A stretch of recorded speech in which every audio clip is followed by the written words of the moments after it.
তুমি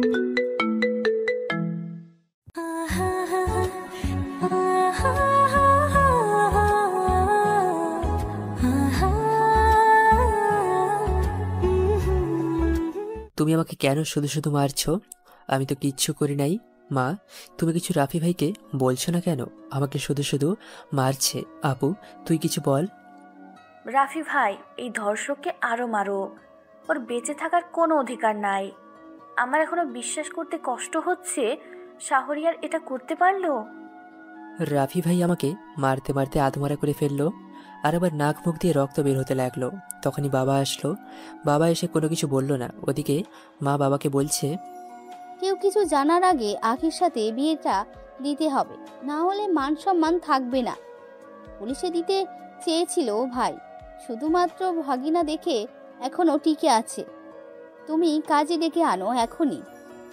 তখনই বাবা কাজী আনতে বাহিরে চলে গেল। আমি আকিকে কিছুটা রেডি করে দিলাম, আর শাহরিয়ারের দিকে তাকিয়ে দেখি এখনো ফ্লোরে শুয়ে আছে। নাক দিয়ে রক্ত পড়ছে, ঠোঁট পেটে গেছে। বেশ কিছুক্ষণ পর বাবা কাজী সাহেব নিয়ে চলে আসলো। এদিকে আমি অনেক কষ্ট করে রুমে আসলাম। রুমে এসে ওয়াশরুমে গিয়ে ফ্রেশ হলাম। ঠিকমতো হাঁটতে পারছি না। তখনই কাজী সাহেব আমাকে ডাকতে লাগলো। জানি আর কেউ আমাকে ডাকবে না। আমি কষ্ট করে হেঁটে সোফায় বসলাম। আর সব কিছু শেষে আমাদের বিয়েটা হয়ে গেল। তারপর কাজী সাহেব চলে গেল। আমি রুমে আসলাম। এখন রক্ত জমাট বেঁধে গেছে, প্রচণ্ড ব্যথা করছে। আমি বারান্দায় এসে চেয়ারে বসে আছি। তখনই তিশা আপু আমার রুমে আসছে। তখনই এসে দেখে আমি বসে আছি। আমি আপুকে বললাম, আপুরে, আমার প্রচণ্ড ব্যথা করছে, ফার্মেসি থেকে ঔষধ এনে দিবি? অনেক ব্যথা করছে রে, প্লিজ এনে দে না। আমি গিয়ে ঠাস করে একটা থাপ্পড় মারলাম, আর রাগী কণ্ঠে বলতে লাগলাম, তোর মতো ছেলের গলায় ফাঁসি দিয়ে মরা উচিত ছিল। কেন বেঁচে আছিস তুই? লজ্জা করছে না আপু ডাকতে?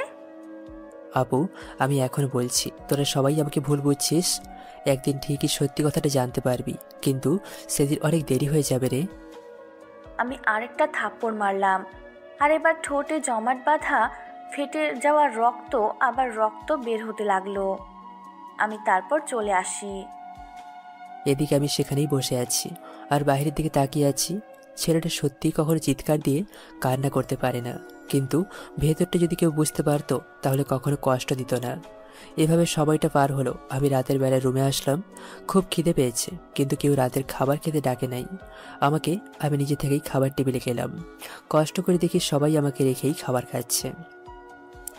আমি বসতেই আপু খাবার রেখে উঠে গেল আর মাকে উদ্দেশ্য করে বলতে লাগলো, মা, একজন ধর্ষকের সাথে বসে একই টেবিলে খাবার খাওয়া আমার পক্ষে সম্ভব না। তোমাদের মন চাইলে খাবার খেতে পারো, সমস্যা নাই। আপু, তোর উঠতে হবে না, আমি নিজেই উঠে যাচ্ছি। তোরা সবাই আমাকে এতটা ঘৃণা করিস, জানতাম না রে। আমি সত্যি এসব করি নাই, সবকিছু মিথ্যা। আমি উঠে চলে আসলাম রুমে। তারপর বিছানায় শুয়ে পড়লাম। বিছানায় শুয়ে শুয়ে ভাবছি কি করে এসব হলো। এসব ভাবতে ভাবতে কখন যে চোখটা লেগে আসলো বুঝতে পারলাম না। হঠাৎ করে কেউ আমাকে ধাক্কা দিয়ে বিছানা থেকে ফেলে দিল আর আমাকে বলতে লাগলো, কিরে, তুই বিছানায় শুয়ে আছিস? তোর সাহস তো কম না। যা নিচে গিয়ে ঘুমা। তুই আমার সাথে থাকতে পারবি না। তোকে শায়েস্তা করার জন্যই আমি এসেছি। দেখো কি, আমার শরীরে অনেক ব্যথা করছে, প্লিজ তোমার কাছে আমি মাফ চাই। আমাকে বিছানায় শুতে দাও। আমি সুস্থ হলে পরে তুমি যা বলবে আমি তাই করব। প্লিজ আমাকে একটু একা থাকতে দাও। সবার কাছে খারাপ বানিয়েছ, তাতেও কোনো দুঃখ নেই। তুমি তোমার মতো থাকো, আমাকে আমার মতো থাকতে দাও। আমি তো তোমার কোনো ক্ষতি করিনি, তাহলে আমার সাথে কেন এমনটা করলে? আসলে আমি হাসানকে বড্ড ভালোবাসি। আমি আর হাসান অনেক কিছুই করব, কিন্তু সেটা সম্ভব হচ্ছে না। তোকে আমার খুব প্রয়োজন, আর ফুপার অনেক সম্পত্তি পাবো আমি। সব কিছু মিলিয়ে তুই হচ্ছিস আমার সোনার হয়ে। আমি যা বলবো তুই তাই করবি, তা না হলে এমন কিছু করব যেটা তুই কখনো ভাবতেও পারবি না। তুমি তোমার নিজের সুখের জন্য একটা ছেলের লাইফ এভাবে নষ্ট করে দিলে আঁখি। তবে তুমি একদিন ঠিকই সব কিছু বুঝতে পারবে, কিন্তু তখন অনেকটা দেরি হয়ে যাবে। তখন কিচ্ছু করার থাকবে না। আর তোমার সাথে আমি কখনো রাগও দেখাবো না, কারণ যেখানে সবাই আমাকে ভুল বুঝে আছে সেখানে তোমার সাথে তুই করে কথা বলা, তোমার সাথে রাগ দেখানো, তার কোনো প্রয়োজন আসে না। এই তো লক্ষ্মী ছেলে, এখন চুপচাপ গিয়ে নিচে শুয়ে পড়। যদি এর কোনো উল্টাপাল্টা হয় তাহলে তোকে কি করব সেটা আমি নিজেও জানি না। তোকে মেরে ফেললেও আমার কোনো কিছু হবে না।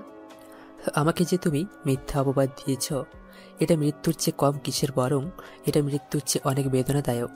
নিজের পরিবার আমাকে বিশ্বাস করতে পারলো না। তোমার কি একটু লজ্জা হচ্ছে না? তুমি কি আমাকে এসব করলে?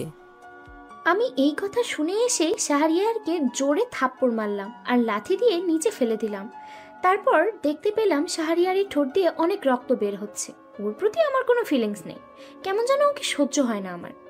তারপর আমি বিছানায় শুয়ে পড়লাম আর তখনই হাসান আমাকে কল দিল। আমি কলটা রিসিভ করলাম আর তখন হাসান ওপাশ থেকে আমাকে বলতে লাগলো, জানো, আমাদের প্ল্যানটা সফল হয়েছে। এখন তুমি তোমার মতো করে টাকা খরচ করতে পারবে, আর এই পুরো বাড়ির সম্পত্তি তুমি হাতে পাবে, আর আমরা অনেক ভালো থাকবো। হ্যাঁ, তোমার প্ল্যানটা সত্যি অসাধারণ ছিল। আর শাহরিয়ার সেই ছোটবেলায় বলদ ছিল, আর এখন সেই বলদই আছে। আচ্ছা, ওসব বাদ দাও, আমাদের কথা বলো। আচ্ছা, তুমি কি আমাকে কালকে 20,000 টাকা দিতে পারবে? আমার খুব প্রয়োজন। আর এখন তো তোমার টাকা দিতে কোনো সমস্যা নেই। ওই শাড়িয়ারকে ধরে শুধু টাকা আনাবে আর ইচ্ছা মতন তুমি খরচ করবে। হ্যাঁ, সমস্যা নেই, আমি কালকে টাকাটা দিয়ে দিব, তুমি কোনো চিন্তা করো না। আর কালকে আমাকে অনেকক্ষণ সময় দিতে হবে, তোমাকে নিয়ে অনেক জায়গায় ঘুরবো আমি, ঠিক আছে? ঠিক আছে, ঘুরবো। কালকে আমাকে অনেক আদর করতে হবে। কালকে আবার ওই বাসায় আবার যাবে। ওদিনের মতো বড্ড কাছে পেতে ইচ্ছে করছে। শাহরিয়ার দেখে ফেলেছিল, তাই কিছু করতে পারলাম না। আর হাসান, যদি কেউ দেখে নেয়, বাড়ির কেউ, আমার না বড্ড ভয় করে। যদি কেউ জানতে পারে তাহলে আমার কি অবস্থা হবে, তুমি একবার ভেবে দেখেছো? আরে সমস্যা নেই, আমি আছি না তোমার পাশে। আচ্ছা, এখন ঘুমিয়ে পড়ো, কালকে সকালে আবার কথা হবে আমাদের। আমিও ঘুমিয়ে পড়বো। এই বলে আমি কল কেটে দিলাম। তারপর দিশার সাথে আমি রোম্যান্স করতে লাগলাম। দিশার সাথে আমার 2 বছরের সম্পর্ক। আমি আর দিশা হোটেলে এসেছি রাত কাটানোর জন্য। প্রতিদিন মেয়েদের সাথে খেলা, এটা আমার ভালোই লাগে। আকির সাথে আমার রিলেশন 1 বছর। আজকে কিছু করতে গিয়েও কিছু করতে পারিনি ওই শারিয়ার জন্য। বেচারা শুধু শুধু মিথ্যা অপবাদ পেল। আমি দিশার পেটে চুমু দিচ্ছি, দিশা কেঁপে উঠছে। আর এইভাবেই দুজন হারিয়ে গেলাম এক নঙ্গলীলায়। হাসান আমাকে বড্ড ভালোবাসে, আমার জন্য পৃথিবীর সব কিছু করতে পারে সে। এমন একটা মানুষ জীবনে পেয়েছি, এটাই অনেক। হাসান আমাকে যা বলে তাই সঠিক। এখন হয়তো আমার পাগলটা ঘুমিয়ে গিয়েছে, ও বড্ড ঘুম। তখনই আমি নিচে তাকিয়ে দেখি শাহরিয়ার জড়সড় হয়ে ফ্লোরে শুয়ে আছে। আমি দেখে বলতে লাগলাম, আজকে থেকে তুই সবসময় নিচে থাকবি, কোনো উল্টাপাল্টা করলে ভাইয়াকে কল দিয়ে আসতে বলবো। তোকে যদি মেরেও ফেলা হয় না, তবুও তোর মা বাবার কোনো কিচ্ছু বলবে না। তুই এতটাই নিকৃষ্ট হয়ে গেছিস। এদিকে আমি আখিকে কিছু বললাম না। ব্যথার যন্ত্রণা সহ্য করতে করতে কখন যে ঘুমিয়ে গেলাম মনে নেই।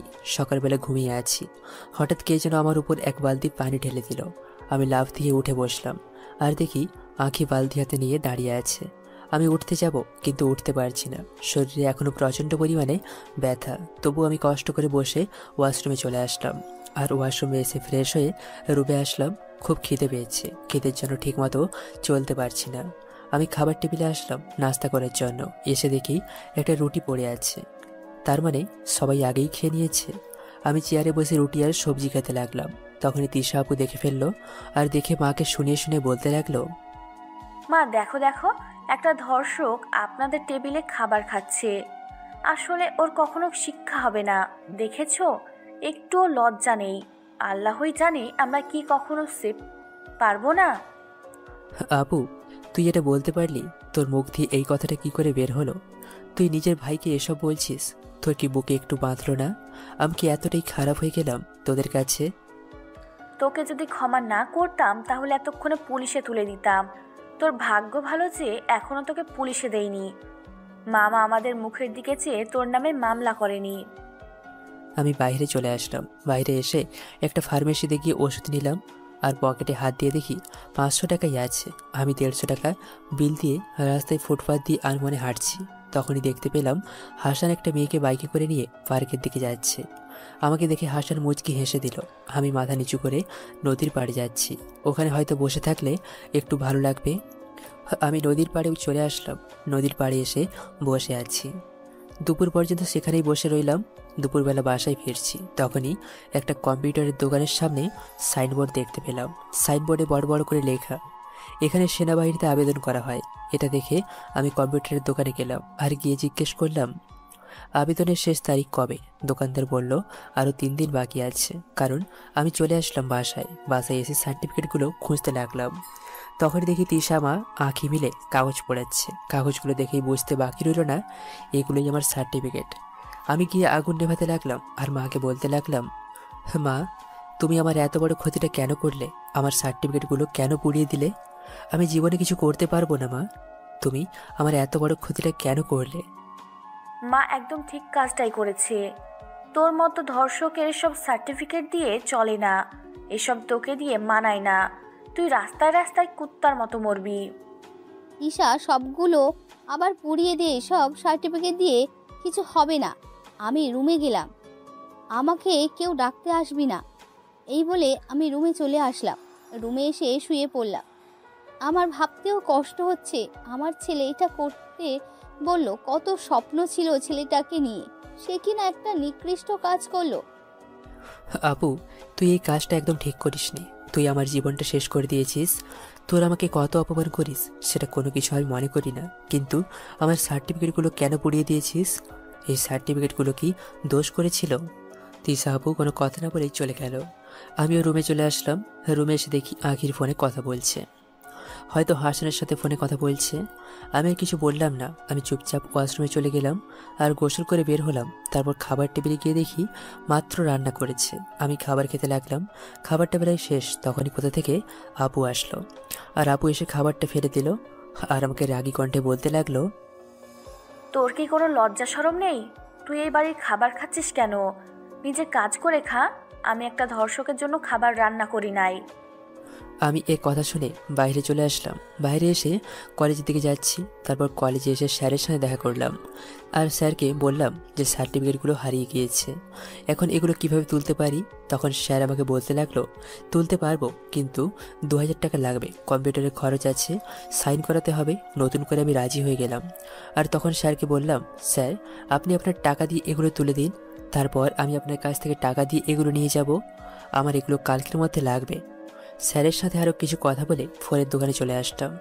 আমি আমার হাতের ফোনটা বিক্রি করে দিলাম। 20,000 টাকার ফোন 5,000 টাকায় বিক্রি করলাম। দোকান চেনা জানা ছিল, তাই কোনো সমস্যা হলো না। বাসায় চলে আসলাম। বাসায় এসে দেখি আঁখি এখনও ফোনে কথা বলছে।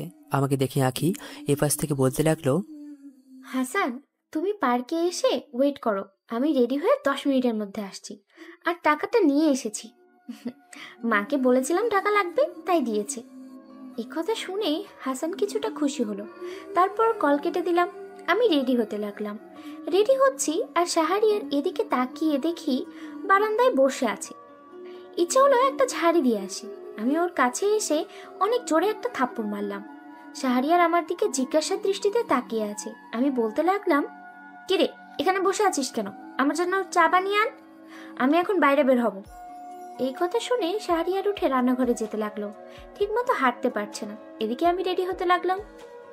এদিকে আমি থাপ্পড় খেয়ে রান্নাঘরে চলে আসলাম। রান্না করে এসে দেখি তিশা আপু রান্না করে। আমি গিয়ে চা বসালাম আর তখন তিশা আপু আমাকে বলতে লাগলো, কি রে, তোর সাহস তো কম না? তুই আমার টাকায় চা বানিয়ে খাচ্ছিস, আমি তোকে আমার কোনো কিছুই দিব না। তোকে যে এখনো বাড়ি থেকে বের করে দিইনি, এটাই অনেক দর্শকের। আবার চা ঠিকমতো ভাত পাস না, আবার চা খেতে আসিস। তারপর আমি রুমে আসলাম। রুমে এসে আঁখিকে বললাম, তিশাপুর কথা আমি শুনে কিছু বলল না। আমি শুয়ে পড়লাম। আঁখি আমার সামনে দিয়ে চলে গেল হাসানের সাথে দেখা করতে। আমি আঁখিকে ভালোবাসি না, এটা ঠিক, কিন্তু আমার বউ অন্য কারোর সাথে দেখা করতে যাচ্ছে, এটা কেমন যেন বুকের ভেতর মোচড় দিয়েও উঠছে। এভাবে কখন যে ঘুমিয়ে গেলাম মনে নেই। যখন ঘুম ভাগলো তখন থেকে সন্ধ্যা হয়ে গেছে।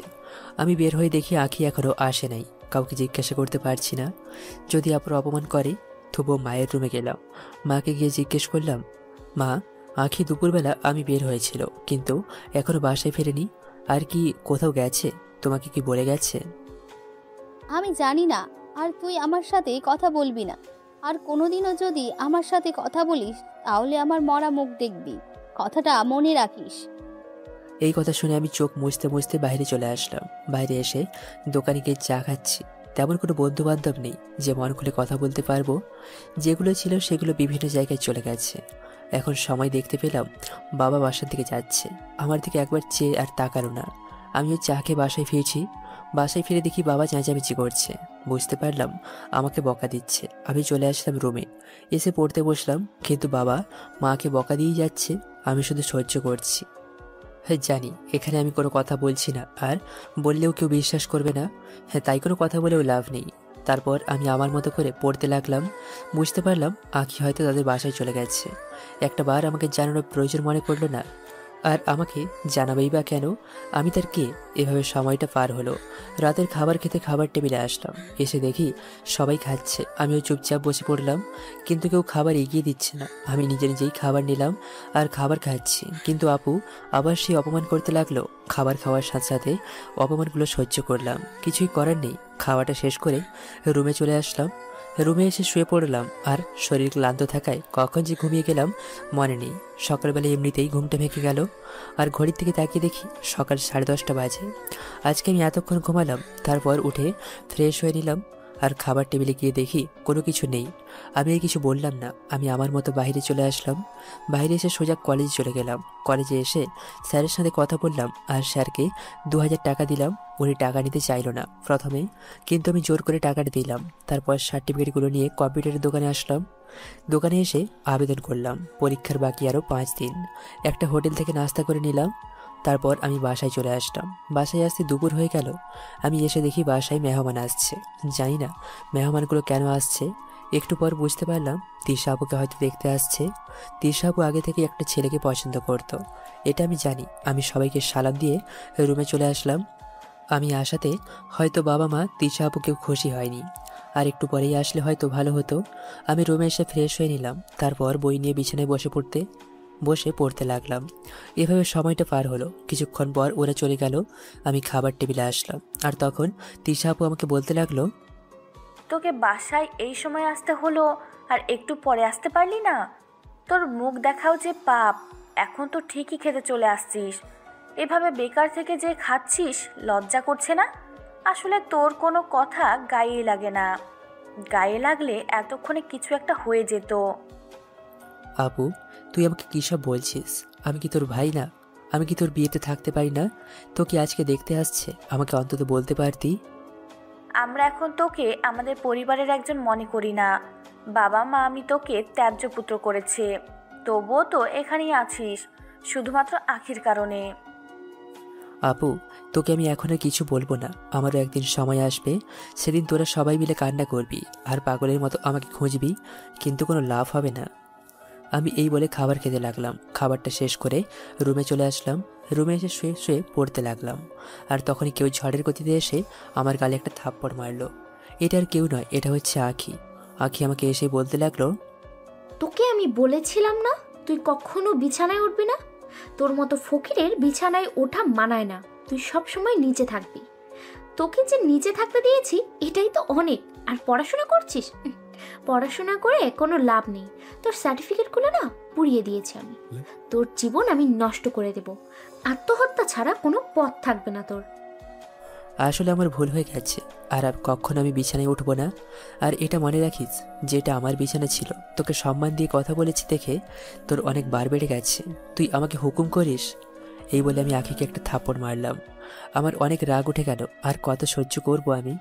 তখনই আখি চিৎকার দিয়ে কান্না করতে লাগলো, আর নিজের মাথা নিজেই আলমারিতে লাগিয়ে রক্ত বের করলো। আর তখনই বাবা মা তিশা সবাই রুমে আসলো। আর রুমে এসে আখির কপালে কাটা দেখে মা গিয়ে আখিকে জড়িয়ে ধরলো, আর আখিও মাকে জড়িয়ে ধরে কান্না করতে লাগলো। আর তখন আখি কান্না করতে করতে মাকে বলল, মা, আমাকে বাঁচাও। তোমরা না থাকলে আমাকে আজ মেরেই ফেলতো। আমাকে বলেছে যে আমি যেন তোমাদের কাছ থেকে সম্পত্তিটা লিখে নেই ওর নামে, আর যদি আমি এটা না করি তাহলে নাকি আমাকে মেরে ফেলবে। তুই চিন্তা করিস না মা, আমি তোর পাশে আছি। তোর কিছু হতে দিব না আমি। আজকে থেকে তোর ওর সাথে থাকার কোনো দরকার নেই। তুই এখন থেকে ঈশার সাথে থাকবি। ঈশা আজকে থেকে তুই আঁখিকে তোর সাথে রাখবি। মা তুমি বিশ্বাস করো, আমি আখিকে এমন কিচ্ছু বলিনি। আখি তোমাকে সবকিছু মিথ্যা বলছে। আপু তুই বিশ্বাস কর, আমি আখিকে এসব বলিনি। আমার বাবার সম্পত্তির উপর কোনো লোভ নেই। তখন বাবা মা আর কিছু না বলেই চলে গেল। আখিকে নিয়ে আমি আরও খারাপ হয়ে গেলাম বাবা মায়ের কাছে। ধ্যাত, শুধু শুধু যে কেন আখির উপর রাগ দেখাতে গেলাম। এখন নিজের উপর নিজেরই রাগ হচ্ছে। তারপর আমি আবার পড়তে লাগলাম, যদিও পড়তে ইচ্ছে করছে না, কিন্তু সামনে পরীক্ষা, তাই পড়তে হবে। তারপর এভাবেই সময়টা পার হলো। প্রতিদিন সবাই কোনো না কোনোভাবে আমাকে অপমান করত। আঁখি আমাকে আরও বেশি বাবা মার কাছে খারাপ বানাতে লাগলো। শুধু শুধু এসে নিজে থেকে ঝগড়া করতো, তারপর বাবা মাকে ডাক দিয়ে নিয়ে এসে আমাকে খারাপ বানাতো। আর এইভাবেই কেটে গেল 5 দিন। আজকে পরীক্ষা দিয়ে আসলাম, পরীক্ষাটা মোটামুটি ভালোই হলো, সব কিছুই ভালোভাবেই করলাম। জানি না চাকরিটা হবে কি না, কালকে চাকরি হলে জানানো হবে। আমি একটা বাটন ফোন কিনলাম, কারণ ফোনে মেসেজ আসবে, টাকাও প্রায় শেষ। বাটন ফোন কিনে দেখি পকেটে আর মাত্র 1200 টাকা রয়েছে। বিকেলবেলা বাসায় ফিরে দেখি বাসাটা সুন্দর করে সাজানো হচ্ছে। বুঝতে পারলাম না কেন সাজানো হচ্ছে। আমি ভেতরে গেলাম, ভেতরে গিয়ে দেখি অনেক মেহমান আসা শুরু করে দিয়েছে। তখন বুঝতে পারলাম আপুর বিয়ে ঠিক হয়ে গেছে। হঠাৎ আপুর সাথে আমার দেখা।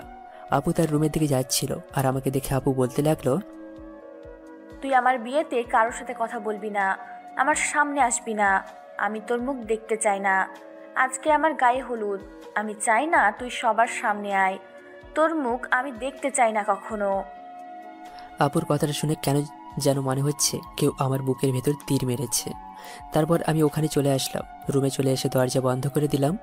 আর দরজা বন্ধ করে দেওয়ালের সাথে হেলান দিয়ে চোখ বন্ধ করে কান্না করতে লাগলাম। এটাই কি আমার সাথে হওয়ার ছিল? আমার সাথে কি অন্যায় করেছিলাম আমি যে আমার সঙ্গে এমনটা হলো? আমি বসে বসে কান্না করতে লাগলাম। আর এভাবেই সময়টা পার হলো। রাত 12টার দিকে কেউ যেন দরজা ধাক্কাতে লাগলো। আমি চোখ মুছে দরজা খুলে দিলাম, আর দেখলাম আঁখি দাঁড়িয়ে আছে। হঠাৎ আঁখি আমাকে জড়িয়ে ধরলো। আমি অবাক হলাম। তারপর মুখের কাছাকাছি গিয়ে দেখি আঁখি ড্রিঙ্কস করেছে। আমি কাউকে কিছু না বলে রুমে এনে শুইয়ে দিলাম। আর তখনই আঁখি আমাকে গলা জড়িয়ে ধরে বলতে লাগলো, এই পাগল, আমাকে শুয়ে দিয়ে কোথায় যাচ্ছ তুমি? একটু আদর করো না আমাকে, খুব আদর পেতে ইচ্ছা করছে, প্লিজ করো না প্লিজ। গায়ে হলুদের দিনে বাসায় বিয়ার আনলো কে? হয়তো মেহমানের মধ্যে কারো কাজ হবে। আর সবগুলো তো মেয়েরা আসছে, ওরাই হয়তো মজা করে খেয়েছে। আঁখি, এসব কি বলছো? তুমি এখন চুপচাপ ঘুমাও, আমি অন্য রুমে যাচ্ছি। আরে কই যাও? তুমি আমাকে আদর দাও না প্লিজ, নাহলে আমি কিন্তু অনেক কান্না করব। আর ওরা ছাদে বসে কি সব খাচ্ছিল, আমাকে দেখে দেয় আর খেতে বলে, আমিও খাই। খেয়ে না অনেক ভালো লাগছে, মনে হচ্ছে আকাশে উঠছি। আহা। এই বলে আঁখি আমার ঠোঁট জোড়া দখল করে নিল। আমি নিজেকে ছাড়ানোর চেষ্টা করছি, কিন্তু আমি বারবার ব্যর্থ হচ্ছি। আঁখি আমাকে তার নিজের সমস্ত শক্তি দিয়ে আপন করে নিতে যাচ্ছে। একটা সময় আমি নিজেকে কন্ট্রোল করতে পারলাম না, আমিও আঁখির ডাকে সাড়া দিতে লাগলাম। আর এভাবেই আঁখিকে নিয়ে হারিয়ে গেলাম এক নতুন গল্পে। যেই গল্পটা পবিত্র। সকালবেলা কারোর কান্নার শব্দে ঘুমটা ভেঙে গেল।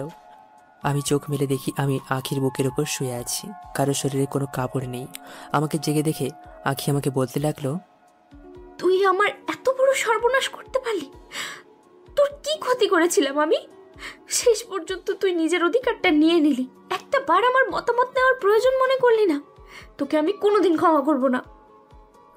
দেখো আঁখি, এখানে আমার কোনো দোষ ছিল না, দোষটা তোমার ছিল।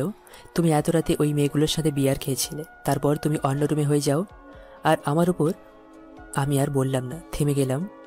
আর তখন আঁখি আমাকে বলতে লাগলো, এটা ঠিক যে আমি ওই মেয়েগুলোর সাথে বিয়ার খেয়েছিলাম, কিন্তু তাই বলে আমি মাতাল হয়ে যাব? তুই আমাকে এতটা খারাপ ভেবেছিস? তুই আমাকে কেন নষ্ট করলি? এই বলে আমি শাহরিয়ারকে একটা থাপ্পড় মারলাম। আঁখি আমাকে থাপ্পড় মারলো। আমি চাদরটা পেঁচিয়ে ওর ওপর থেকে নেমে গেলাম, আর ও নিজেকে সামলিয়ে কান্না করতে লাগলো। আমার অনেক রাগ হতে লাগলো, সে নিজে থেকেই আমাকে এসব করলো, আর এখন আমাকে থাপ্পড় মারলো। তখন আমি রাগী কণ্ঠে বলতে লাগলাম, তুমি আমাকে অনেক খারাপ বানিয়েছিলে আমার পরিবারের কাছে, এখন আমি খারাপ আছি। আমাকে তুমি বলেছিলে আমি নাকি তোমাকে বিয়ের আগে ধর্ষণ করেছি, আর এখন আমাদের বিয়ে হয়েছে, বিয়ের পর শারীরিক সম্পর্ক, এটা হালাল। আর এটা যদি সত্যি হয় তাহলে আমি যেটা করেছি এটা আমার অধিকার, এটা আমাদের হালাল সম্পর্ক হয়েছে। আর ভুলটা ছিল আমি তোমাকে এখন সম্মান দিয়ে কথা বলছি বলে ভেবো না যে আমার কোনো রাগ নেই। আমিও তোমার উপর রাগ দেখাতে পারতাম, কিন্তু দেখাইনি। কেন জানো? কারণ হাজার হোক তুমি আমার স্ত্রী। এই বলেই আমি ওয়াশরুমে চলে আসলাম। ওয়াশরুমে এসে গোসল করে বের হলাম। তারপর রেডি হয়ে নিলাম। আজকে আপুকে তুলে নিতে আসবে, আর তখনই মনে হলো আপুর সেই অপমান করে কথা বলাটা কারোর সামনে না যেতে। এদিকে আখিরে দেখতে পেলাম ওয়াশরুমে গিয়ে গোসল করে নিল, তারপর রেডি হয়ে নিজের মতো করে মন খারাপ করে নিচে চলে গেল। নিজেকে সবার সাথে বেশ ভালোভাবেই কথা বলতে লাগলো। আমি বিছানায় শুয়ে শুয়ে আমি ভাবতে লাগলাম আজ কতদিন আনন্দ করতাম আপুর বিয়েতে, বন্ধুবান্ধব নিয়ে কত আনন্দ ফুর্তি করতাম, আর এখন নিজের রুমে দরজা বন্ধ করে বসে থাকতে হচ্ছে। চাইলেও নিজের বোনটাকে দেখতে পাচ্ছি না, কারণ আমি একজন ধর্ষক। এত বড় মিথ্যা অপবাদ আমার উপর কখনো আসবে এটা আমি কখনোই কল্পনা করিনি। আত্মহত্যা যদি এই মহাপাপ না হতো, তাহলে এই পৃথিবী থেকে অনেকেই জিন্দা লাশ হয়ে বেঁচে থাকতে হতো না। তখনই ফোনে একটা মেসেজ আসলো। আমি এই মেসেজটা ওপেন করে দেখি আমার চাকরিটা হয়ে গেছে। আমি ভীষণ খুশি। সন্ধ্যা 6টায় আমাদের এই জায়গায় থাকতে হবে। আমার কষ্টের দিন শেষ হয়েছে। আমি এখন প্রতিটা অপমানের জবাব দিতে পারবো। নিজেকে এমন জায়গায় নিয়ে যাব যে সবাই আমাকে খুঁজে। আমি আখির জন্য একটা চিরকুট লিখলাম। আখি, তুমি যখন আমার এই চিরকুটটা পড়বে, তখন আমি হয়তো এখানে আর থাকবো না। আমি তোমাকে বিয়ের আগে ভালোবাসতাম না, কিন্তু মনের ভেতর একটা ফিলিংস কাজ করতো। আমি কখনো আশা করিনি তুমি আমার সাথে এরকমটা করবে। হাসান ছেলেটা আমি ভালো নয়, ওর সাথে কোনো যোগাযোগ করবে না। আমার কথা বিশ্বাস না হলে আর আলমারিতে সমস্ত প্রমাণ রাখা আছে, সবাই পেলে দেখে নিও। বিয়ের পর চেয়েছিলাম তোমাকে নিয়ে ভালো থাকতে। বাবা মা হয়তো আমাকে একদিন ক্ষমা করে দেবে, কিন্তু কখনো ভাবিনি যে তোমাকে খারাপ বানিয়ে আমি বাবা মার কাছে ভালো হব। কারণ এটা কতটা কষ্টে সেটা একমাত্র আমি জানি। আমি বুঝতে পেরেছি আমি কখনো তোমাকে কষ্ট দিতে চাইনি। তাই তো তুমি যখন আমার সাথে খারাপ ব্যবহার করতে, তখন আমি সব মুখ বুজে সহ্য করতাম। যদিও তোমাকে ভালো না বাসতাম, তাহলে কখনোই এসব সহ্য করতাম না। ভালো থেকো। আর রাতে যা হয়েছে তার জন্য আমি মন থেকে ক্ষমা চাইছি। যদি পারো ক্ষমা করে দিও। তারপর আমি লুকিয়ে বাসা থেকে বের হলাম। সবাই বিয়ে নিয়ে ব্যস্ত আছে। রাস্তা দিয়ে হেঁটে যাচ্ছি, সন্ধ্যা হয়েও আসছে। আমি ঠিকানা মতো চলে আসলাম, আর দেখে এখানে আমার মতো অনেকে আছে। আমি তাদের সাথে কথা বলতে লাগলাম। সবাই আমারই বয়সী। এখন একটা স্যার আসলো, আর স্যার এসে বলল আমাদেরকে এখন ট্রেনিংয়ে পাঠানো হবে। আমাদেরকে এখন এমন বাসে উঠতে বলল, আমরা যে যার মতো মেসেজ দেখে ওখান থেকে একটা ফাইল নিয়ে বাসে উঠে পড়লাম। তারপর আরেকজন স্যার এসে সবার ফাইলগুলো চেক করতে লাগলো। আমাদেরকে এখন ট্রেনিংয়ে পাঠানো হবে, আর ট্রেনিংয়ের যে ভালো করতে পারবে তার জন্য আমি ভালো কিছু অপেক্ষা করছি। বরপক্ষরা তিশা আপুকে নিয়ে চলে গেল। সারাদিন কাজ করায় ক্লান্ত হয়ে রুমে আসলাম। রুমে এসে দেখি কিছুটা ফাঁকা ফাঁকা লাগছে, আর ভালো করে খেয়াল করলাম শাহরিয়ারের কিছু জিনিসপত্র নেই। হঠাৎ আমার চোখ পড়লো টেবিলের দিকে, একটা চিরকুট রাখা। আমি কৌতূহলবশত চিরকুটটা হাতে নিলাম আর চিরকুট পড়তে লাগলাম। কেমন জানি আমার কোনো কথা বের হচ্ছে না। তারপর আমি আলমারি খুলে দেখতে লাগলাম। দেখলাম অনেকগুলো ছবি হাসানের সাথে ভিন্ন ভিন্ন মেয়েদের। ছবিগুলো কিছুটা অশ্লীল। এটা দেখে বুঝতে বাকি রইল না হাসান কি চায় আমার কাছ থেকে। তার মানে আমি এতদিন হাসানের কথাই সব কিছু করেছি। হাসান আমাকে ব্যবহার করতে চেয়েছে। আমি কি শাহরিয়ার সাথে অনেক বাজে বিহেভ করে ফেলেছি? ও কি আমাকে কখনো ক্ষমা করবে? হয়তো করবে না। ওর বাবা মার কাছে খারাপ বানিয়েছি। না, আমার কোনো কিছু মাথায় আসছে না। কি করব আমি এখন? শাহরিয়ার কোথায় গেছে? এভাবে আমি বেশ কিছুদিন সময় পার হতে লাগলো। তিশা আপু তার হাজব্যান্ডকে নিয়ে আমাদের বাসায় বেড়াতে আসলো। ওনার হাজব্যান্ড শাহরিয়ারকে অনেক আগে থেকেই চিনত, তাই খাবার টেবিলে হঠাৎ করে জিজ্ঞেস করলো শাহরিয়ারের কথা। তখন সবার মুখটা কেমন যেন কালো হয়ে যায়। তিশা আপু কথা এড়ানোর জন্য বলল, আসলে বেড়াতে গিয়েছে তো, সেই জন্য বিয়েতেও থাকতে পারেনি। ওর বন্ধুদের সাথে কক্সবাজার গিয়েছে। অনেক বলেছিলাম, কিন্তু ও বলল আসতে পারবে না। তাই তখন ও বলল, এটা কি কোনো কথা? বোনের বিয়েতে বাই থাকবে না?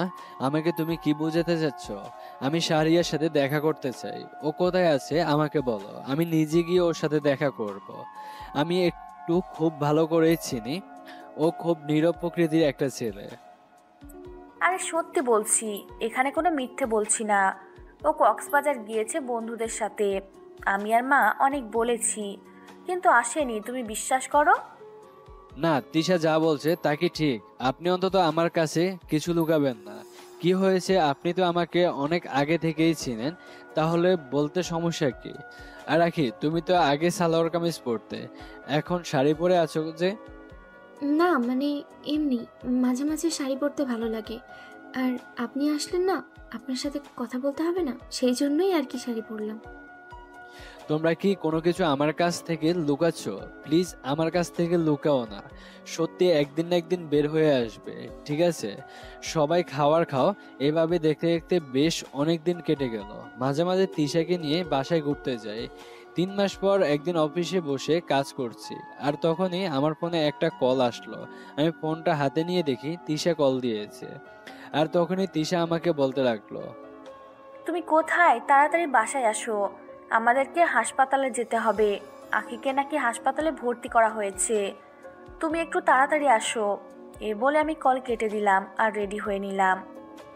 এদিকে আমার কোনো কিছুই মাথায় ঢুকছে না। বিয়ে হওয়ার পর থেকে আমাকে শাহরিয়ার ব্যাপারে মিথ্যে কথা বলেই যাচ্ছে। আজ পর্যন্ত শাহরিয়ারকে কোনো দেখা পেলাম না। শাহরিয়ারের কথা বললেই কেন জানি এড়িয়ে যায়। তবু অফিস থেকে বের হলাম, বাসার উদ্দেশ্যে রওনা দিলাম। বাসায় এসে তিশাকে নিয়ে হসপিটালের উদ্দেশ্যে যেতে লাগলাম। পথে কেউ কোনো কথা বলেনি। হসপিটালে গিয়ে দেখি মা বাবা বাহিরে বসে আছে। আমি জিজ্ঞেস করলাম কি হয়েছে, কিন্তু মা কোনো কথা বলছে না। আমি ডাক্তারের কাছে এগিয়ে গেলাম, দেখি ডাক্তার বের হচ্ছে। ডাক্তার আমাকে বলল আখি নাকি মা হতে চলেছে। এটা শুনে আমি ঘাবড়ে গেলাম। মা হতে যাচ্ছে মানে? আখির তো এখনো বিয়ে হয়নি, তাহলে মা কিভাবে হবে? আমি তিশার কাছে এসে জিজ্ঞেস করলাম, ডাক্তার যা বলেছে তা কি সত্যি? কিভাবে কি হলো? আমাকে সবকিছু বলো, আজকে তোমাকে বলতে হবে। তখন সে আমাকে বলতে লাগলো, আমি নিহালকে সব কিছু বলতে লাগলাম, আখির সাথে কি হয়েছে। সব কিছু শুনে নিহাল চেয়ারে বসে পড়লো আর আমাকে বলতে লাগলো, তিশা, আমি তোমাকে যতটা ভালো চিনি ঠিক এমনটাই আমি শাহরিয়ারকেও চিনি। তোমার সাথে আমার পরিচয় হয়েছে ভার্সিটির, কিন্তু শাহরিয়ার সাথে আমার পরিচয় হয়েছিল কলেজে। ও ছিল আমার খুব কাছের একটা ছোট ভাই। ও কেমন ছেলে সেটা আমি খুব ভালো করেই জানি। আমি যতটা জানি তুমি সেটা তোমার বোন হয়েও জানতে পারোনি। শাহরিয়ার আখিকে ইচ্ছের বিরুদ্ধে দর্শন করেছে, এটা আমাকে বিশ্বাস করতে হবে। তুমি ভাবলে কি করে? হয়তো তুমি এখন বলবে যে শাহরিয়ার তোমার ভাই, আমি কেন এসব বলছি? এটা নিশ্চয়ই একটা কারণ আছে। আজকে তোমাদের একটা ঘটনা বলি। আমার চাচাতো বোন একদিন স্কুল থেকে বাসায় ফিরছিল। আমি বন্ধুদের সাথে আড্ডা দিয়েছিলাম, তখন শাহরিয়ার ওই পথেই যাচ্ছিল, সাথে তার বন্ধুরাও ছিল। তার বন্ধুরা মেয়েটিকে ইপটিজিং করাতে শাহরিয়ার তখন তার বন্ধুদের মারতে লাগলো।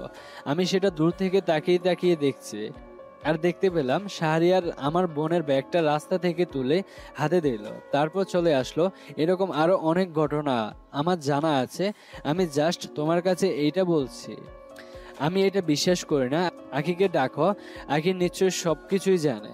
তোমরা যেহেতু আমার কাছে কিছু বলতে চাচ্ছ না, তার মানে এতদিন শাহরিয়ার সাথে অনেক খারাপ ব্যবহার করছো, তাই না? তুমি কেন বুঝতে পারছো না?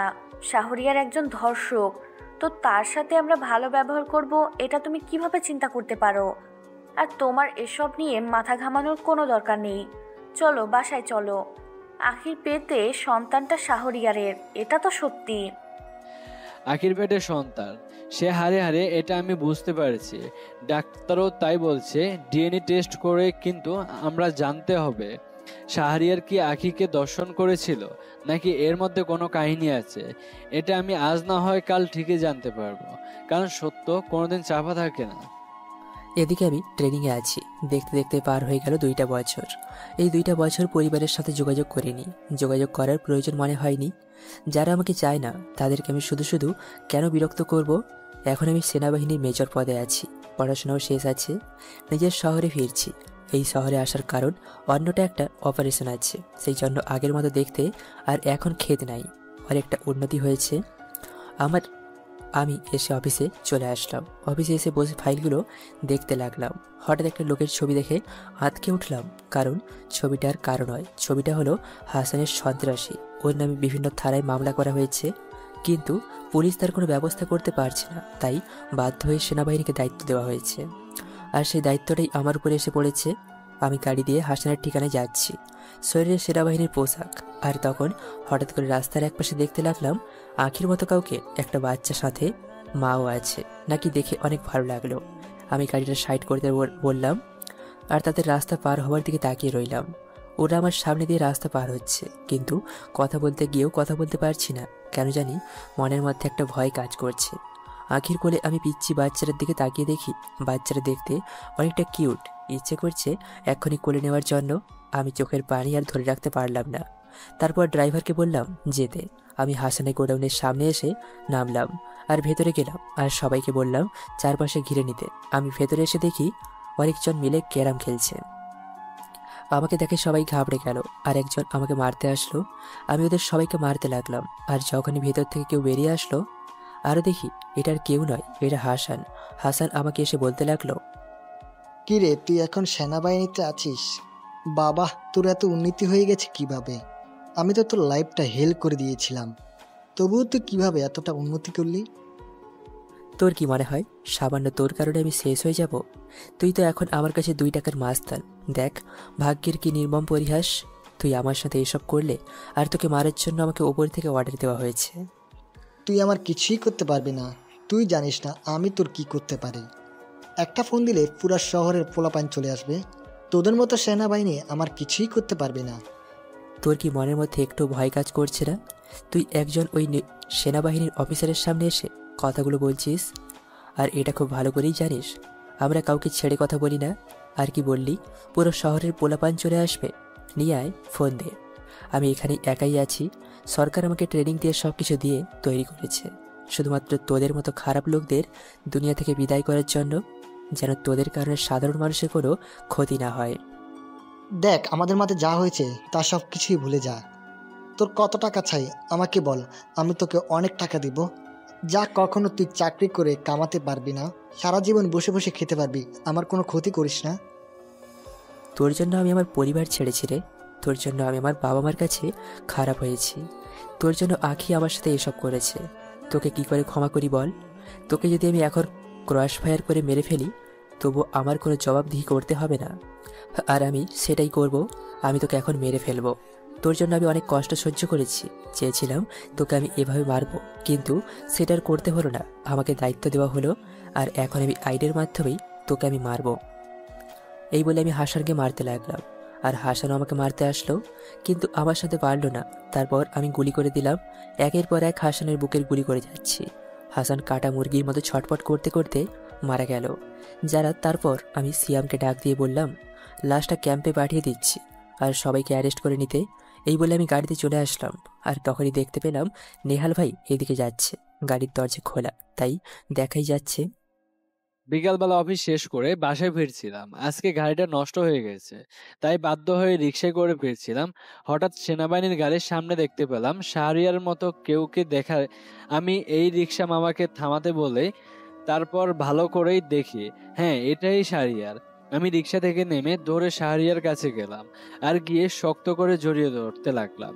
কোথায় ছিলি ভাই? আমি তোকে কত জায়গায় খুঁজেছি, কিন্তু কোথাও খুঁজে পাইনি। কেমন আছিস? এই তো ভাইয়া, ভালোই আছি। তা অফিস থেকে ফিরলেন নাকি? আপু কেমন আছে? বাসার সবাই ভালো আছে তো? তুই এখন আমার সাথে যাবি, আমার সাথে কোনো কথা বলবি না। তোর যত কাজ থাকুক আগে আমার সাথে যাবে। তোকে দেখার জন্য সবাই উদ্বিগ্ন হয়ে আছে। আরে ভাইয়া, আমি ক্যাম্পাসে গিয়ে ড্রেস চেঞ্জ করতে হবে, তারপর আপনার সাথে যাই। আর আমি কিন্তু বাসায় যেতে পারবো না, আমার অনেক কাজ আছে। আমাকে আবার আজকেই ফিরতে হবে। আমি কোনো কথা শুনবো না, আগে আমার সাথে চল, তারপর বাকি কথা বলা যাবে। তখন দেখতে পেলাম সেনাবাহিনীর একজন সৈনিক হাসানকে ধরে গাড়িতে চলছে। আর আমি এই শাহরিয়ারকে বললাম, আজকে হাসানের জন্য তোকে অনেক কষ্ট করতে হয়েছে, তাই না? তবে যাই বলেন ভাইয়া, আমার সাথে যা হয়েছে সেটা আমার হয়তো পাওনা ছিল। ভাগ্য কি কখনো কেউকে বদলাতে পারে? সবাই আমাকে ছাড়া ভালো আছে, এটাই অনেক। আমি আবার ফিরে যাব আমার জায়গায়। কিন্তু নেহাল ভাই আমার কথা শুনবো না, আমাকে নিয়ে জোর করে বাসায় যেতে লাগলো। আমিও বাধ্য হয়ে নেহাল ভাইয়ের সাথে যেতে লাগলাম। আমাদের বাসায় নিয়ে আসলো, আর রাস্তায় ফোন করে দিল আপুকে বাসায় আসার জন্য। আর কিছুক্ষণ পর দেখলাম আছে, এসে দরজা খুলে দিল। আমি নেহাল ভাইয়ের পেছনে দাঁড়িয়ে আছি। আমি নেহাল ভাইকে দেখে বলল, আরে ভাইয়া, আপনি আসেন, ভিতরে আসেন। আপনার জন্য তো আমার মেয়ে পাগল। আপনি তো কথা দিয়ে কথাই রাখেন না। ওই যে বলেছিলেন আসবেন, আজকে আসলেন। আচ্ছা আখি, তোমাকে যদি আমি এমন একটা গিফট দেই যে গিফটটা দেখে তুমি নিজেকে ধরে রাখতে পারবে না, আজকে সেই গিফট দেওয়ার জন্যই বাসায় আসলাম, না হলে কখনোই আসতাম না। আমি এই শাহরিয়ারকে পিছন থেকে নিয়ে এসে সামনে দাঁড়া করালাম। এদিকে আমি মাথা নিচু করে আছি, গায়ে সেনাবাহিনীর পোশাক। আঁখি আমার দিকে এক দৃষ্টিতে তাকিয়ে আছে। আঁখি আগের চেয়ে অনেক রোগা হয়ে গেছে। কিছুক্ষণ তাকিয়ে দেখে আমাকে শক্ত করে জড়িয়ে ধরলো আর কান্না করে দিল। আমি নিজেকে ছাড়িয়ে নিলাম আর একটু দূরে দেখতে পেলাম একটা বাচ্চা ফ্লোরে বসে খেলা করছে। তখন নেহাল ভাই আমাকে বলল, এটা আর কেউ নয়, এটা হচ্ছে তোমার নতুন মা, তোমার সন্তান, যা কোলে নে। আমি এই কথা শুনে দৌড়ে গিয়ে কোলে নিলাম আর গালে চুমু দিতে লাগলাম। নিজের বুকে জড়িয়ে আদর করতে লাগলাম। আমার মনে হচ্ছে আমি আজকে পৃথিবীর সবচেয়ে সুখী মানুষ, আমার মেয়ে। আর তখন নিহাল ভাই বলতে লাগলো, চিন্তা করিস না, তোর মেয়ের এখনো নাম রাখা হয়নি। আগে সম্পূর্ণ বিশ্বাস ছিল তুই একদিন ফিরবি আর তুই নাম রাখবি, আর আজকে সেটা হলো। দেখছো আখি, আল্লাহ তাআলা তোমার ইচ্ছে পূরণ করেছে। জানিস না রে, আখি তোর জন্য প্রতি রাতে নামাজ আদায় করে কান্না করতো আর ক্ষমা চাইতো। আমি সবকিছুই জানি, আখি আমাকে সবকিছুই বলেছে। তখনই দেখলাম মা ঘুম থেকে বের হয়ে আসলো। মায়ের চোখের নিচে কালো দাগ পড়ে গেছে, চশমা পরে। এখন মা এসে আমাকে বলতে লাগলো, আমাকে ক্ষমা করে দে বাবা, আমি তোকে কখনো বুঝতে পারিনি। তোর সাথে কত অন্যায় করেছি, তোকে কত কষ্ট দিয়েছি, তুই সবগুলো মুখ বুজে সহ্য করেছিস। মা এসব কি বলছো তুমি? তোমাদের কারোর উপর আমার কোনো অভিযোগ নেই। তোমরা সত্যি জানতে পেরেছো, তোমরা আমাকে ক্ষমা করতে পেরেছো, এটাই অনেক। তখনই তিশা আপু আসলো। তিশা হয়েছে আমার পায়ে ধরতে লাগলো। আমি সরে গেলাম আর তিশা আপুকে ধরে তুললাম। আর তখন তিশা আপু বলতে লাগলো, আমাকে ক্ষমা করে দে ভাই, আমি তোকে বুঝতে পারিনি যে তোকে অনেক কষ্ট দিয়েছি। সব সময় তোকে অপমান করতাম, কিন্তু তুই কখনো কথা বলতি না, কোনো প্রতিবাদ করতি না। আমরা ভুল ছিলাম রে। আরে পুরনো স্মৃতি মনে করে কি লাভ বলতো? আমি তোদেরকে কখনোই ভুল বুঝি নাই। তোদের জায়গায় আমি থাকলে হয়তো সেটাই করতাম। আমার আর কোনো অভিযোগ নেই। আমার মেয়ে আছে, তাকে নিয়ে আমি থাকতে চাই। নেহাল ভাই, তুমি ভেতরে এসে বসো। আর আমার মেয়ের নাম হচ্ছে হিয়া রহমান। আমি হিয়াকে কোলে করে নিয়ে রুমে চলে আসলাম। রুমে এসে দেখি আমার রুমটা সে আগের মতোই গোছানো।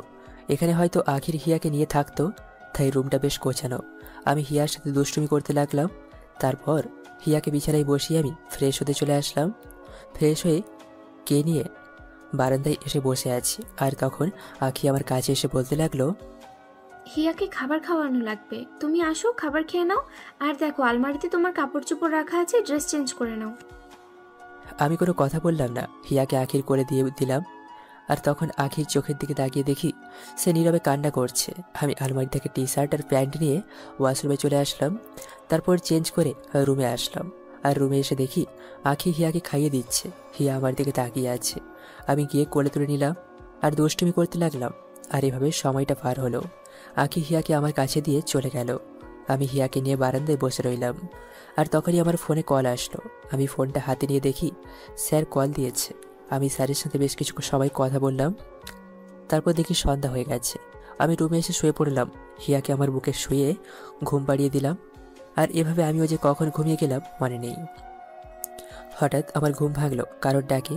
আমি চোখ মেলে দেখতে পেলাম আখি দাঁড়িয়ে আছে। আর তখন আখি আমাকে বলতে লাগলো, কি ব্যাপার, ঘুমিয়ে পড়লে যে? রাতের খাবার খাবে না? উঠো, খাবার খেয়ে নাও, তোমার জন্য সবাই অপেক্ষা করছে। বাবাও আসছে তোমার সাথে কথা বলার জন্য, সে কখন থেকে অপেক্ষা করছে। আমি খাবো না, আমার খিদে নেই। আর যখন আমার প্রয়োজন হবে তখন আমি বাইরে থেকে খেয়ে আসবো বা অনলাইনে খাবার অর্ডার দেবো, আপনাকে বলতে হবে না। তুমি আমার সাথে এভাবে কথা বলছো কেন? আগে তো তুমি করে কথা বলতে, এখন তুমি থেকে আপনি হয়ে গেলাম। সত্যি কি আমাকে ভালোবাসো না? না, আমি আপনাকে ভালোবাসি না, আমি শুধুমাত্র আপনাকে ঘৃণা করি, শুনেছেন? আপনি এখন আমার চোখের সামনে থেকে যান। বেশি কথা বলা আমি পছন্দ করি না, তাছাড়া মেয়ে ঘুমিয়ে আছে। তখন আখি নীরবে কান্না করতে লাগলো। আমি আখির দিকে তাকিয়ে আছি। আমার ভেতরেও কষ্ট হচ্ছে, কিন্তু আখিকে এত তাড়াতাড়ি মেনে নিলে হবে না, হয়তো হয়তো সে আমার জন্য অনেক কষ্ট করেছে, আরও কিছুদিন কষ্ট দেব। তারপর আমি হিয়াকে পাশে ছুঁয়ে দিয়ে উঠলাম আর উঠে খাবার টেবিলে আসলাম। এসে দেখি বাবা বসে আছে আর আমাকে দেখেই দাঁড়িয়ে গেল। আর আমিও বাবার সঙ্গে কথা বলতে লাগলাম। আর এভাবেই কথা বলে আমি রুমে চলে আসলাম। বাবা, মা, তিশা সবাই খাবার খাওয়ার জন্য অনেক দেখেছে, কিন্তু আমি কোনো কথা না বলে রুমে চলে আসি। রুমে এসে বিছানায় শুয়ে পড়লাম আর মেয়েকে জড়িয়ে ধরলাম। একটু পর আঁখি আসলো। আঁখি আমার কাছে এসে বলতে লাগলো, তুমি হিয়াকে নিয়ে এখানে শুয়ে পড়ো, আমি সোফায় গিয়ে শুয়ে পড়ছি। আর প্লিজ খাবারটা খেয়ে নাও। আমি জানি তোমার অনেক খিদে পেয়েছে, এখনো তো কিছু খাওনি। আমি কি করব সেটা আমার ব্যাপার, আপনাকে আমার বলে দিতে হবে না। আমি আমার নিজেরটা খুব ভালোই বুঝতে পারি। আপনি কোথায় থাকবেন আর না থাকবেন এটা আমার কাছে বলার কিছু নেই। আমি ওর কথাটা শুনে কান্নায় ভেঙে পড়লাম। কেমন যেন ভিতরটা ফেটে যাচ্ছে। আসলে প্রিয় মানুষের কাছ থেকে এরকম কথা শুনে কতটা যে কষ্টের, সেটা আমি এখন উপলব্ধি করতে পারছি। আমি তো এর চেয়েও বেশি শাহরিয়ারকে কষ্ট দিয়েছি।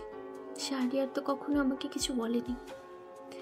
আমি বালিশ নিয়ে নিচে শুয়ে পড়লাম, নিচে শুয়ে কান্না করছি। আর একটা বিষয় দেখে খুব ভালো লাগছে যে শাহরিয়ার মেয়েটাকে তো অনেক আপন করে নিয়েছে। আমি জানি একদিন আমাকেও মেনে নেবে। আমি এসব ভাবতে ভাবতে কখন যে ঘুমিয়ে গেলাম মনে নেই। মাঝরাতে ঘুমটা ভেঙে গেল। আমি উঠে উঁচু করে তাহাজ্জুদের নামাজ আদায় করে নিলাম। তারপর শাহরিয়ারের পা জড়িয়ে ধরে ওর পায়ের কাছে মাথা দিয়ে শুয়ে পড়লাম।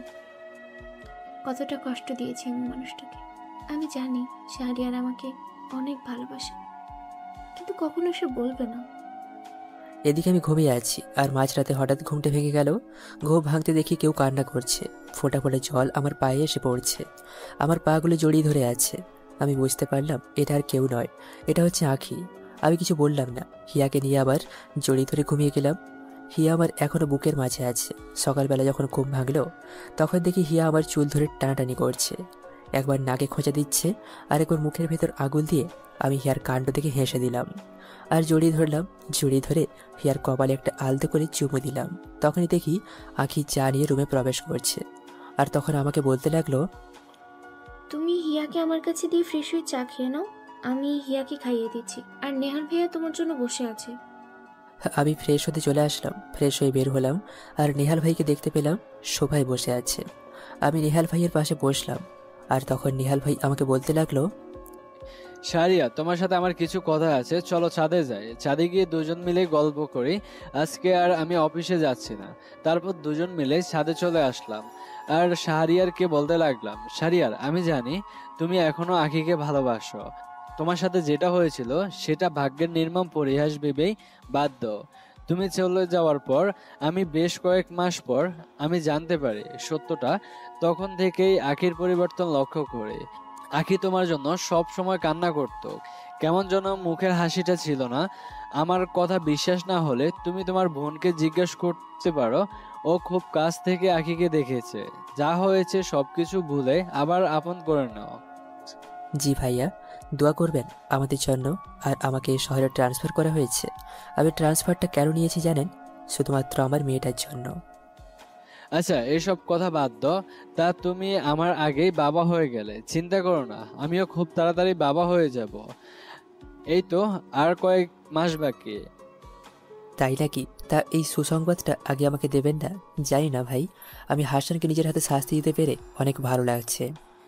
শারিয়াল, তুমি বিশ্বাস করবে না, তিশাও তোমার জন্য কান্না করত আর সব সময় বলতো আমি আমার ভাইয়ের সাথে অনেক অন্যায় করে ফেলেছি, এর কাছে মাপ চাইতে হবে। আমি তিশাকে অনেক বকা দেই, এই জন্য আমাদের মাঝে অনেক ঝামেলা হয়। পরে অবশ্যই ঠিক হয়ে যায়। তারপর ছাদে আমি আর নেহাল ভাই অনেকক্ষণ আড্ডা দিলাম। একটু পর আঁখি আমাদের খাবার খেতে ডাকলো। নেহাল ভাই আমাকে জোর করে আমাকে খাবার টেবিলে নিয়ে গেল। তারপর বাধ্য হয়ে খেয়ে নিলাম চুপচাপ। টুকটাক নেহাল ভাইয়ের সাথে কথা বলছি আর খাবার খাচ্ছি। দাওয়া শেষ করে রুমে চলে আসলাম। আর এইভাবেই পার হয়ে গেল বেশ কয়েকটি দিন। আমি এই কয়েকদিনে আঁখিকে সব সময় অপমান করতাম। আঁখি সব কিছু মুখ বুজে সহ্য করতো। একদিন আমি অফিস থেকে ফিরলাম, বেশি রাত করে বাসায় ফিরলাম। আর বাসায় ফিরে দেখি হিয়া ঘুমিয়ে গিয়েছে।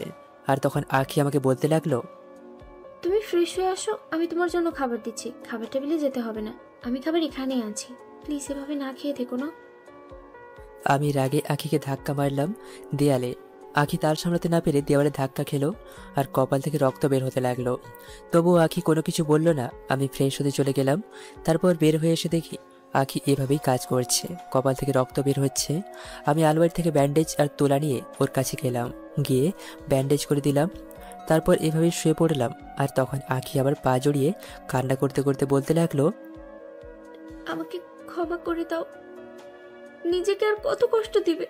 তোমার যে কষ্ট যে আমি পাচ্ছি, আর কত না খেয়ে থাকবে। আমাকে মারো, কাটো, চাই করো, তবু নিজেকে কষ্ট দিও না। বড্ড ভালোবাসে যায়, আমি আর থাকতে পারছি না। দেখ, আমাকে শুধু শুধু বিরক্ত করবি না। তুই তোর মতো থাক, আমাকে আমার মতো থাকতে দে। আমি কি তোর সাথে কোনো কথা বলি? তুই নিজে থেকেই আমার সাথে কথা বলিস। আমি এভাবেই ভালো আছি, অনেক সুখে আছি। আর কিছুদিন পর আমি আমার মেয়েকে নিয়ে ক্যাম্পে চলে যাব, সেখানেই থাকবো। তোমার পায়ে পড়ি, তবু এই কাজটা করো না। আমি কখনো তোমাকে কোনো কিছু জোর করবো না, তবু আমার চোখের সামনে থেকে যেও না। আমি তোমাকে ছাড়া বাঁচতে পারবো না। আমি লাথি দিয়ে আঁখি খেয়ে ফেলে দিলাম। তারপর হিয়াকে জড়িয়ে শুয়ে পড়লাম। আর হিয়াকে নিয়ে কখন যে ঘুমিয়ে গেলাম মনে নেই। হঠাৎ করে কারো চিৎকারে ঘুমটা ভেঙে গেল। আমি দেখতে পেলাম আঁখি ছুরি দিয়ে তার হাতটা কেটে ফেলেছে। আমি তাড়াতাড়ি করে উঠে ওর হাত ধরলাম আর আলমারি থেকে ব্যান্ডেজ ওষুধ বের করে লাগিয়ে দিলাম। তারপর আঁখির গালে একটা থাপ্পড় দিলাম। আর তখন আঁখি আমাকে বলতে লাগলো, মারো আমাকে, আরো মারো, তবুও আমি কোনো কিছু বলবো না। কিন্তু আমার অধিকারটা কেন দিচ্ছ না? আমি যে ভিতরে ভিতরে অনেক কষ্ট পাচ্ছি, সেটা কি তুমি বুঝতে পারছো না? তোমার পায়ের নিচে থাকতেই আমার ভালো লাগে। কথা দিচ্ছি আর কখনো তোমাকে কষ্ট পেতে দিব না। সারাটা জীবন তোমাকে ভালোবাসবো। একটা সুযোগ দাও। আমি আঁখিকে শক্ত করে জড়িয়ে ধরলাম আর আঁখিও আমাকে শক্ত করে জড়িয়ে ধরলো। আঁখি আমার বুকে এসে কান্না করতে লাগলো। আঁখি কান্না করতে করতে চোখ লাল করে ফেলেছে। আমি আঁখিকে কোলে করে নিয়ে বিছানায় শুয়ে দিলাম আর আঁখি আমাকে তার উপর শক্ত করে জড়িয়ে ধরে আছে। আর তখন আঁখি কোনো কিছু কথা না বলে আমার ঠোঁট জোড়া দখল করে নিল। প্রায় 10 মিনিট পর ছেড়ে দিল। আমি হাঁপাচ্ছি। আর তখন আঁখি আমার চুল ধরে তার ঘাড়ে আমার মুখ নিয়ে গেল আর আমাকে বলতে লাগলো, অনেক ভালোবাসি তোমাকে, নিজের চেয়েও বেশি ভালোবাসি। আমাকে কখনো ছেড়ে যেও না, তাহলে আমি হয়তো বেঁচে থাকতে পারবো না। আত্মহত্যা ছাড়া আমার আর কোনো পথ থাকবে না। আর কখনো তোমাকে কষ্ট দেব না, সব